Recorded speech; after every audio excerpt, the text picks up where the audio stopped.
అందరికీ నమస్కారం। ఈరోజు మనం ఇంట్లోనే బయట కొనే వాటికంటే కూడా చాలా క్రిస్పీగా అండ్ టేస్టీగా ఈ పప్పు చెకోడీల్ని తయారు చేసుకుందామండి।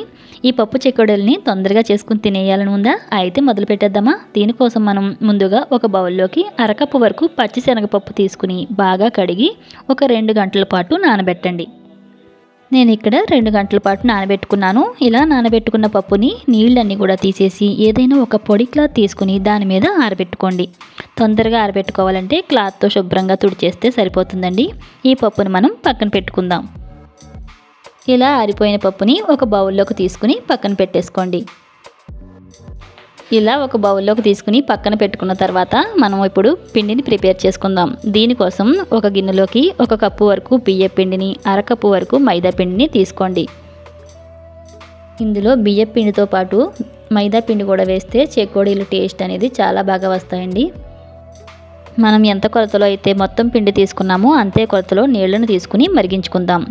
దీనికోసం స్టవ్ వెలిగించుకుని కడాయి పెట్టుకుని 1.5 కప్పు వరకు నీళ్లను తీసుకుని ఇందులోనే 1 స్పూన్ కారం వేసుకుందాం। ఇందులోకి రుచికి సరిపడా ఉప్పు ఇంకా 1/2 టీ స్పూన్ వరకు వాము కూడా వేసుకుని ఈ నీరంతా పొంగు వచ్చిన తర్వాత మనం ఇందులోకి కలిపి పెట్టుకున్న బియ్య పిండి మైదా పిండి మిశ్రమాన్ని వేసుకుని బాగా కలిసేలా కలుపుకుని ఇప్పుడు స్టవ్ ఆఫ్ చేసేసి మూత పెట్టుకుని కొంచెం చల్లారేంత వరకు కూడా పక్కన పెట్టుకుందాం। పిండిని అంతటిని గరిటెతో బాగా కలుపుకొని దీనిని చల్లారేంత వరకు కూడా పక్కన పెట్టుకుందాం। ఇప్పుడు ఈ పిండి గోరువెచ్చగా అయిన తర్వాత చేత్తో బాగా కలిపి ఇందులో 1 స్పూన్ వరకు ఆయిల్ కూడా వేసుకుని బాగా మెత్తగా పిండి ముద్దలా చపాతీ పిండిలా కలుపుకుందాం। మనకు పిండి గట్టిగా అనిపిస్తే కొంచెం నీళ్లను చిలకరించి కొంచెం సాఫ్ట్గా చేసుకోండి। నేను ఇక్కడ చూపిస్తున్నట్టు ఉంటే సరిపోతుంది। ఇలా కలిపిన పిండి ముద్దను మూత పెట్టుకుని పక్కన పెట్టుకుందాం। పిండి ఆరకుండా చూసుకోవాలండి। ఇప్పుడు కొద్దిగా పిండిని తీసుకుని చెకోడీలా తయారు చేసుకుందాం। ఇప్పుడు మనం తీసుకున్న పిండి ముద్దని చపాతీ చెక్క మీద పెట్టుకుని కొంచెం మందంగా పొడవుగా చేసుకోండి। ఇలా నేను చూపిస్తున్నట్టు రోల్ చేసుకుంటే సరిపోతుందండి।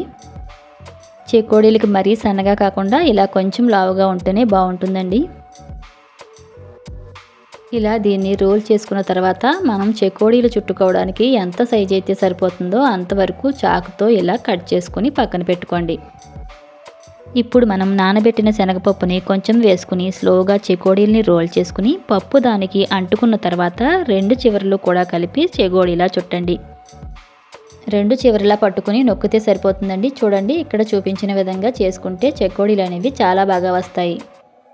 ఇలాగే మిగిలిన పిండిని కూడా చెకోడీలా చేసుకోండి।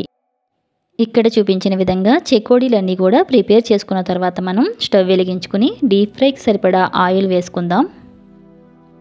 ఇప్పుడు మనం స్టవ్ వెలిగించుకుని డీప్ ఫ్రైకి సరిపడా ఆయిల్ వేసుకుని ఆయిల్ హీట్ అయిన తర్వాత మనం తయారు చేసుకున్న చెకోడీలను కొంచెం కొంచెంగా వేయించుకుందాం। అన్నీ ఒకేసారి కాకుండా సరిపడినన్ని వేసుకుని వేయించుకోండి। చెకోడీలను వేయించుకునేటప్పుడు మంటను మీడియం ఫ్లేమ్లోనే పెట్టుకుని వేయించుకోవాలండి। ఎందుకంటే మనం మందంగా చేస్తాం కదా, ఈ మందంగా ఉన్న చెకోడీలని లోపల వరకు బాగా వేగాలి అంటే ఖచ్చితంగా మనం మీడియం ఫ్లేమ్లోనే పెట్టుకుని వేయించుకోవాలి। లేకపోతే పైన బాగా కలర్ వచ్చేస్తాయి, లోపలైతే వేగవండి। ఇలా ప్రిపేర్ చేసుకుంటే పప్పు చెకోడీలు చాలా క్రిస్పీగా ఎక్కువ రోజులు నిల్వ ఉంటాయి। వీటిని ఒక డబ్బాలో వేసుకుని నెల రోజులైనా స్టోర్ చేసుకోవచ్చు। ఈ రెసిపీని మీరు కూడా ట్రై చేసి మీకు ఎలా వచ్చిందో కమెంట్ చేసి చెప్పండి। Please subscribe my channel.